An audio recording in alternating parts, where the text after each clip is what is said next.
Hello, my name is Teri Trask. Welcome to Leader Valley's 4th edition of Leader Up.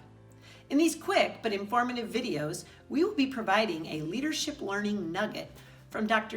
Covey's 7 Habits of Highly Effective People. We would like to thank Franklin Covey, our partners, for this content. Today's highly effective practice comes to us from Habit 2, begin with the end in mind. Habit 2 is the habit of personal vision. The main practice in this habit, the do part, is to create and live by a personal mission statement. A personal mission statement is a written constitution by which you make all decisions for your life. It's based on the paradigm of living by design rather than by default, truly being the author of your own story. The benefits of having this personal mission statement is that it really helps you clarify what's really important, and it helps guide your decisions day to day. It really acts as a filter. When you know your why, it helps guide your way. The flip is true. When we don't know our why, we can easily lose our way. I love the sailboat analogy. You say a sailboat without a rudder, it just gets blown wherever the winds and tides direct. So your personal mission statement is really the rudder for your boat. It allows you to sail your boat versus simply drifting. At the core of Habit 2 are the timeless principles of vision, commitment, and purpose. So we know a personal mission statement has value, but how do we go about creating and designing one? Well, I'd like to invite you to join me in an activity to help us build your personal mission statement. It's called 10-year tribute statements. Imagine for a moment you're at your 80th birthday party. You're at this big table, and sitting around this table are all your friends and family. Each person represents a different role in your life, a different hat you might wear. Think about what would you want them to be saying at your 80th birthday party? Now, this is not a list of what you want to accomplish, what you want them to say you've done, but it's about who you want to be. Remember, you're a human being, not a human doing.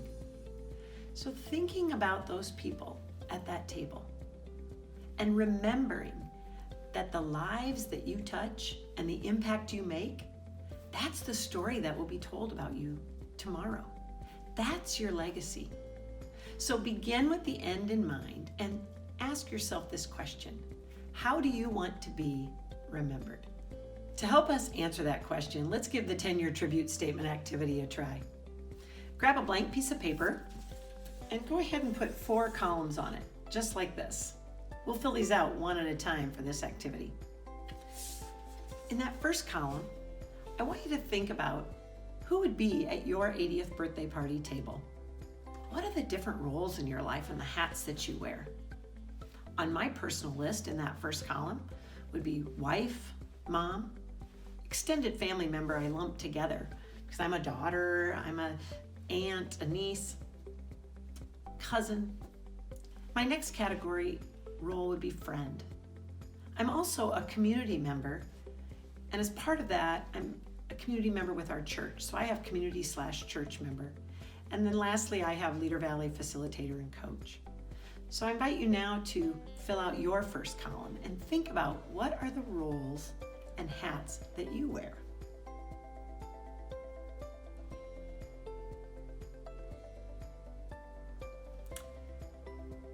Now that you have those roles, I'd like you to look at that list and circle one. Think about one that you can reflect on today for our activity. Okay, you have that one? Let's go to the second column. In the second column, I'm inviting you to list who are the key people or key person that is impacted by that role. For instance, if I chose wife, the key person is my husband, Lynn. If I chose mom, key people are my kids. Whatever role you circled and chose, please go over to the second column and put that key person or people that would be impacted by that role. Next is column 3. That's where we have the tribute statements, or that end in mind. Now, depending on your age, that 80th birthday party may seem like a long way out. So this is where the 10 years comes in. Think about, in 10 years, what would I want them saying? Now, to put this in perspective for you, with my kids, my goals or tribute statements have really changed from when they were 7 years old or 17. Now they're 27. So as I'm writing this today, I'm thinking about in 10 years, when they're 37, what would I want them saying? Now I asked you to choose one role, key person. So the role I'm choosing for this activity is the role of wife. My key person in the second column would be my husband, Lynn. So in the third column, what would I want him saying? I'd want him saying, she loved me unconditionally. She trusted me. She respected, admired, and appreciated me for who I was. And we had a lot of fun together. She was a great adventure partner. That's what would be in my third column. So think about the role that you chose, key person or people. What is the tribute statement or statements that you would want them to be saying? What is your end in mind with that role? Go ahead and fill in your third column now.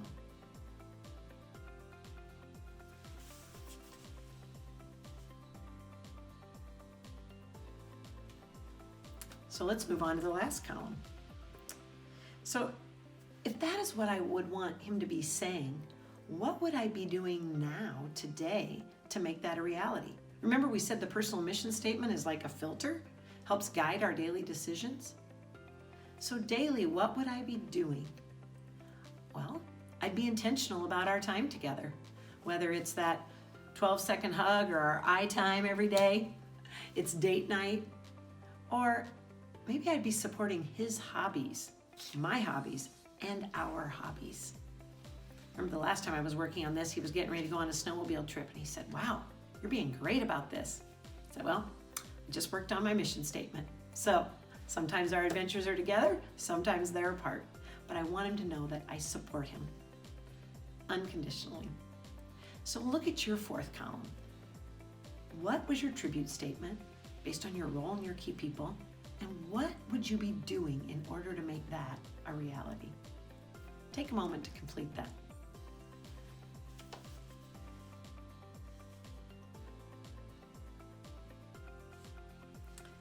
So now you have your 4 columns for your key role.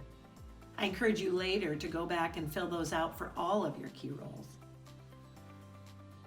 But I wanted to share with you one piece that a theme emerged for me as I was doing all of my roles. And that theme was be intentional. Live by design instead of by default. Be the author of your own story. Be the rudder of your ship so that you're sailing and not just drifting. I'm hoping that same theme emerges for you as you do your tribute statements. Just imagine what our homes and organizations would feel like if each individual centered themselves on their personal mission before the day started, truly focused on living on mission for the day. Franklin Covey believes this is so important that they have created a free resource for you to design your own personal mission statement, one with your team, organization, or even your family. You can find that link below this video. The other link you'll see below this video is for our Leader Valley Leadership Series. There you can register for workshops around Stephen Covey's 7 Habits of Highly Effective People, unconscious bias, or the 6 critical practices. We would love to see you at an upcoming session. Again, the link is below. Thank you.